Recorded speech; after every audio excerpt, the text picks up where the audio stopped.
Welcome back ناظرین. Doctor صاحب آپ بریک سے جانے سے پہلے ایک بہت اہم بات لوگوں کو بتانے لگے تھے, لیکن میں چاہوں گی کہ اس کے بعد ذرا آپ نظر ڈال دیجئے, تبصرہ کر دیجئے مودی ڈپلومیسی بامقابلہ شریف ڈپلومیسی. تو آپ یوں کیوں نہیں کہتی دو وزیر اعظم, دو دوست, دو کہانیاں اور ان کی ڈپلومیسی, یوں کہنا. کیونکہ میں آپ سے سننا چاہ رہی تھی کہ آپ صحیح تبصرہ کریں. میں ضرور کروں گا. اچھا, پہلی بات یہ ہے کہ یہ جو بیان آیا ہے تھوڑی دیر پہلے, یہ بیان اس بات سے جڑتا ہے جو میں کہنے جا رہا تھا. ٹھیک ہے, وہ بات کیا ہے؟ وہ بات یہ ہے کہ پٹھان کوٹ کا ڈرامہ کیا گیا بھارت کی طرف سے, الزام پاکستان پہ, اور پاکستان میں ڈپلومیسی جو حکمران نہیں کر سکے, بزدلی کے ساتھ لیٹ گئے بھارت کے سامنے, بالکل لیٹے ہوئے ہیں. یہ میں جان کے لفظ استعمال کر رہا ہوں. اٹھا ہوا کو آدمی ہو تو کبھی بول بھی پڑتا ہے نا. اگر اٹھا ہوا یہ نظام ہوتا, وزیر اعظم ہوتے, تو کلبھوشن پہ وزیر اعظم ماؤس خاموش ہے, ہر آدمی پہ بولتے ہیں, مجھ پہ, آپ پہ, سب پہ, گلی والوں پہ بھی بولتے ہیں. بولے نا ذرا, تو پھر دو دوست, دو وزیر اعظم اور دو ڈپلومیسی کی کہانی تو پھر سنانی پڑتی ہے نا جی. دوسرا انہوں نے کیا جو سمجھوتا ایکسپریس پہ حملہ, وہاں جانے گئیں, بے گناہ لوگ مارے گئے. اب this is my guesswork, you can say it. ٹھیک ہے, آنے والے کچھ ہفتوں میں بھارت ایک ڈرامہ کرنے جا رہا ہے, اس لیے کہ بھارت اس وقت پیک پہ ہے ڈپلومیسی میں. ہم لیٹے ہوئے ہیں زمین پہ بھی, اگر شاید ہوں تو شاید مجھے لگتا ہے تھوڑی سی کسی ٹوٹی پھوٹی قبر میں لیٹے ہوئے ہیں. ہماری ڈپلومیسی کی میں بات کر رہا ہوں. تو بھارت یہاں ہے, اور یہاں سے اگلا جو اس کو کرنا چاہیے حملہ, وہ وہی ہے جس کی طرف میں اشارہ کر رہا ہوں کہ وہ اپنے اندر کوئی ایسی گڑبڑ کرنا چاہتا جس کے ساتھ اس وقت افغانستان میں ان کی ڈپلومیسی کامیاب, ہمارے تو وہاں سے جندال کے لوہے پہ نظر رکھی نا, بالکل. ایران سے ان کی ڈپلومیسی کامیاب, ہم نے تو وہاں لوہے کے پائپ پہ نظر رکھی نا جو ہم بچھائیں گے. دبئی میں ان کی ڈپلومیسی کامیاب, ہم نے دبئی میں جائیدادوں پہ نظر رکھی نا. بالکل.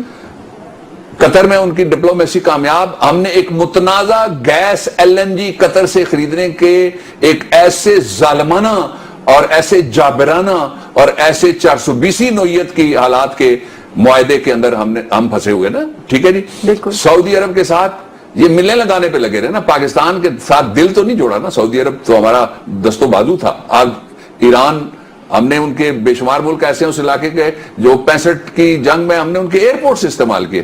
مصر کو یہ بھول ہی گئے جی. مصر میں ہم پہ الزام لگا کہ سینائی میں ہم نے مدد کی اسرائیل کے خلاف, تب سے ہماری دشمنی, بھول ہی گئی ہے. ان کو صرف اپنی روٹیاں ڈبل روٹیاں, اپنے جنگلے اور سریے یاد رہ گئے حکمرانوں کو. اچھا, پھر خدا نہ خواستہ کوئی آج ان حالات میں جب ساری دنیا کے اندر مودی ڈپلومیسی یہاں ہے, ہماری کسی ٹوٹی قبر کے اندر پڑی ہوئی ہے ڈپلومیسی کی لاش اور میت, اور بدبودار ہونے جا رہی ہے وہ کچھ دنوں میں. جس طریقے سے یہ لگے ہوئے ہیں, یہ فون پہ بیٹھ کے لوگوں کو کہتے ہیں ہماری مدد کر دیں. بھارت کا دیکھ لیں وزیر اعظم کس طرح سے جاتا ہے, اس کا, وہ ان پڑھ آدمی ہے, واجبی سے پڑھا لکھا آدمی ہے, اس کا ذرا لیول آف کانفیڈنس آپ دیکھ لیجئے گا, اور جو وہ خطاب کر رہا تھا وہ آپ دیکھ لیجئے گا, کس کس سے وہ نہیں ملتا. اس کے مقابلے میں جو ہمارے وزیر اعظم صاحب ہیں, وہ اپنے خاندان کے علاوہ کسی جگہ نہیں جاتے. وہ دم چھلا بنا کے اپنے خاندان کے لوگ اور چھوٹے بھائی کو ساتھ رکھتے ہیں اپنے, اور ان کی دنیا میں عزت اس لیے نہیں ہے کہ ان پہ الزامات ہیں ساری دنیا میں. ہمارے وزیر اعظم نواز شریف اور ان کے خاندان پہ الزامات ہیں دنیا میں منی لانڈرنگ کے, ثبوت ہیں دنیا میں منی لانڈرنگ کے, کیسز ہیں دنیا میں جو مشہور ہو گئے ہیں کہ جی یہ منی لانڈرنگ کرتے ہیں. کون بھولے گا دیویا پیپرز, کون بھولے گا قاضی صاحب کے پاسپورٹوں پہ ہمارے سمدھی ڈار صاحب کا وار, اور جس کے ذریعے سے انہوں نے تسلیم کیا عدالت میں لکھ کے کہ ہم منی لانڈرنگ کرتے ہیں ہم شریف فیملی کے لیے, یہ انہوں نے لکھ کے کیا ہوا ہے. اچھا, اب اگلا جو اس کا پہلو ہے وہ اس سے بھی بڑا خطرناک ہے, وہ یہ ہے کہ جس طریقے سے مودی گھوم رہا ہے نا جی, میں آپ کو 2015 میں تھوڑا سا بتا دیتا ہوں, ذرا جلدی بتانا پڑے گا کہ مودی نے 2015 میں 26 ملکوں کا دورہ کیا. روس سے جنگی طیاروں کا اس نے معاہدہ کر لیا, تیل, کوئلہ, زراعت اور ہیروں کی تجارت پر اس نے گفتگو کی. سنگاپور گیا, بھارتی تارکین وطن سے اس نے خطاب کیا. وہ ملائیشیا گیا, کئی شعبوں میں اس نے معاہدے کیے. برطانیہ کا دورہ 3 دنوں میں 27 معاہدے کیے, اور دفاعی معاملات پر ہمارے خلاف اس نے پروپیگنڈا بھی کیا. ٹیکنالوجی ٹرانسفر, سائبر سیکورٹی کے اس نے معاہدے کیے. مودی لندن جا کر اپنی برادری کے چند لوگوں سے نہیں ملتا کہ جی وہ جو گشتابے بنانے والے ہیں ان کو ذرا بلا لو, اور نہ ہی وہ بار بار جاتا ہے, اس لیے اس کی عزت ہے. وہ جب بھی جاتا ہے, وہ کبھی اس نے نجی دورہ کسی ملک کا نہیں کیا. مودی ہمیشہ پروٹوکول اور دو طرفہ آداب جو ہمارے بائیلیٹرلز ہیں ان کے تحت جاتا ہے, اس لیے اس کی عزت ہوتی ہے. ہمارے ہیں وہ اس طرح سے جاتے ہیں جس طرح سے کوئی چور منہ چھپاتا ہوا آ رہا ہے, حالانکہ پاکستان ایک عظیم ملک ہے. اچھا, امریکہ جو ٹیکنالوجی کے حوالے سے امریکہ کا دورہ ہے سعودی کا وہ بڑا کامیاب رہا. اس نے کمپنیوں سے پہلے ملاقاتیں کی پیچھے, اب جا کے اس نے امریکی صدر کے ساتھ یوں وکٹری بنا کے وہ کھڑا ہو گیا اور اس کے ارد گرد امریکہ کی قیادت کھڑی اور وہ بتا رہا ہے کہ میں کامیاب ہو کے جا رہا ہوں یہاں سے, اور یہ اس کا لیول آف کانفیڈنس ہے.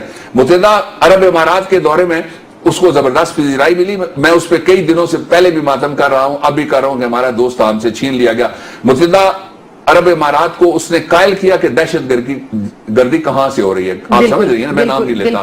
اچھا, پھر تجارتی تعلقات کو وسیع کیا, وہاں پہ جلسے سے خطاب کیا, بھارتی تارکین کے لیے مراعات لی. ہمارے جاتے ہیں تارکین سے نزدیک سے بھی نہیں گزرتے, اس لیے کہ جب وہ نہیں گزرتے تو پھر ان کے ساتھ کیا ہوتا ہے. اگر کوئی کلپ ہے آج ایک شہزادہ معظم کا تو وہ شاید ہم تلاشی گمشدہ سے پہلے ہم آپ کو دکھا سکیں. جولائی 2016 میں روس کے شہر اوفا سے ہمارے وزیر اعظم سیدھے لاہور کے ہوائی اڈے کے اوپر ترقیاتی کام کرانے کے لیے واپس آ گئے. اوفا تھے, کر کے بے وفائی آئی ہماری حکومت, اور پھر آ کے وہ ان کی پرائرٹی آپ دیکھیں نا, جنگلہ وہاں لگنا ہے, سریا وہاں پہ خرچ. پھر مجھے بلاول یاد آتا ہے, وہ کہتا ہے تعلیم پہ خرچ کریں گے تب یا صحت پہ جب اس میں سریا اور جنگلہ لگے گا. اب جنگلوں کے اسپتال نہ بنا دیں جس میں اوپر سریا لگا ہوتا ہے کہ کچھ خرچہ تو کریں. اچھا, پھر وسط ایشیائی ریاستوں اوفا سے سیدھا ادھر چلا گیا اور ایک ایک دارالحکومت گیا, اور ان تجارت میں, توانائی میں, دفاعی معاملات پر اس نے سب ریاستوں سے معاہدے کیے. چین کا دورہ کیا اور $22 ارب کا اس نے چین کے ساتھ معاہدہ کر لیا. فرانس کا دورہ 36 لڑاکا طیاروں کی خریداری کامیابی کے ساتھ اس نے کر لیا. ہمارے F-16 ہمارے پیسے وہاں پڑے ہوئے ہیں, F-16 ہمیں نہیں مل رہے, پہلے بھی نہیں مل رہے تھے, ابھی بھی نہیں مل رہے, اس لیے کہ ان کا مقصد ہی نہیں ہے نا کہ کوئی پاکستان یا دفاع. جرمنی کا دورہ, یورپی یونین بھارت کے درمیان فری ٹریڈ معاہدہ اس نے کیا. بھارتی مصنوعات کی برآمد کے لیے یہ ایک بیسک سٹیپ اس نے اٹھا لیا. جرمنی اور انڈیا نے اپنا ورکنگ گروپ بنا لیا کہ کس طرح سے ہم آپس میں تعاون کریں گے. اچھا, پھر یونیورسٹیوں کے درمیان طلبہ کے تبادلوں کا پروگرام اس نے شروع کیا. کینیڈا کا طویل دورہ اس نے کیا اور طویل مدت تک یورینیم سپلائی کا معاہدہ اس نے کر لیا, یعنی ایٹمی وہاں سے بھی مواد لے کے آ رہا ہے. توانائی, گیس اور تیل کے معاہدے اس نے علیحدہ علیحدہ جا کے کیے. جنوبی کوریا کا دورہ کیا, 7 معاہدے اس نے وہاں پہ کر دیے, اور بھارت تجارت کرے گا اور ڈبل ٹیکسیشن نہیں ہوگی, یہ بھی کر دیا اس نے. 2016 میں ہم چلتے ہیں جی, مودی نے پھر جیکٹ پہنی اور سعودی عرب چلا گیا. وہ سعودی عرب کے بادشاہ اور وزیر دفاع سے اس نے ملاقات کی, اور جس طرح ان کا پدم بھوشن ہے, سب سے بڑا اعزاز اس کو دیا گیا جو ان کو کبھی نہیں دیا گیا. یہ کہتے ہیں جی کہ ہمیں انہوں نے مفت, کسی دوست نے وہاں پیسے دے دیے تھے غیر ملکی نے, جن کے آگے آپ کشکول, جن کے آگے آپ ہاتھ, جن کے آگے آپ جھولی, جن کے آگے آپ, میں کیا کہوں, عزت رکھ کے اور پھر کہیں گے کہ جناب آپ ہمیں پیسے چند ٹکے, چند ریال دے دیجیے گا, پھر وہ یہ نہیں دیں گے. اور پھر ایک سب سے بڑا کام کیا ہوا ہے, پہلی دفعہ first time in history of Saudi Arabia and first time in history of Pakistan, first time in history of India, کیا ہوا, ٹاٹا کنسلٹنسی سروس ہے ان کی. اور ٹاٹا کے ہمارے جو آجی جائیں گے, آجیو ذرا دیکھ کے آنا, عمرے پہ جو ہے ذرا دیکھ کے آنا, وہاں سے بلکہ تصویر بنا کے مجھے بھیجو. مکہ شریف میں ٹاٹا کی کمپنی کی بسیں چلتی ہیں, ہماری نہیں چلتی, اس لیے کہ ہمارے حکمران اپنا کاروبار مانتے, پاکستان کے لیے کچھ نہیں مانتے. وہاں اس سروس میں کام کرنے والی 1000 سعودی خواتین کو اس نے دعوت دی ہے کہ آپ بھارت تشریف لائیں. اب جو جائے گا, جس کی مہمان نوازی ہوگی, جو تعلیم حاصل وہاں پہ کرے گا, ایک آ جاتا ہے نا ذہن میں کہ میں نے وہاں تعلیم حاصل کی ہے, میں وہاں رہا ہوں, میرے جوانی کے دن وہاں پہ گزرے ہوئے ہیں. اچھا, وہ مجھے یاد آ گیا ساحر لدھیانوی نے کہا تھا, لدھیانہ کالج اس کو نکال دیا گیا تھا جب بعد میں ایک یونین بنی 10-15 سال بعد. وہ باغی آدمی تھا ہماری طرح, جب وہ واپس اس کو بلایا تو اس نے کہا کہ اے مادر علمی, تیرے پالے ہوئے تو ہیں, گر یا نہیں یہاں سے نکالے ہوئے تو ہیں. اے مادر علمی میری, اے جنت خیال ہے تجھ میں دفن میری جوانی کے 4 سال. اچھا, پھر اس کے مقابلے میں جی وہ پاکستان سے اوپر سے گزرا. 2016 میں ایران اور افغانستان کے دورے کیے. پاکستان کی گوادر بندرگاہ کے مقابلے میں سے چاہ بہار بندرگاہ کا افتتاح کیا جا کے, اور کئی معاہدے کیے. افغانستان میں دوستی ڈیم کا افتتاح کیا, قطر کا دورہ کیا, اور 7 معاہدے کیے, اور LNG پر پاکستان کی قوم سے ہاتھ ہو گیا. اس کے مقابلے میں ہمارے وزیر اعظم صاحب کی ہیں جی 4 ترجیحات. پہلی ترجیح, اختیارات خاندان سے باہر نہ نکلیں. یہ اس کو پاکستان کی بجائے شریفستان بنانے کے لیے یہ پہلی ترجیح ہو سکتی تھی, انہوں نے بنا لی. دوسری, جلد از جلد پاناما لیک سے ان کی جان چھوٹ جائے. تیسرا, مودی دنیا فتح کرے, پاکستان کسی جگہ نظر نہ آئے, اور وہ کہتے ہیں جی کہ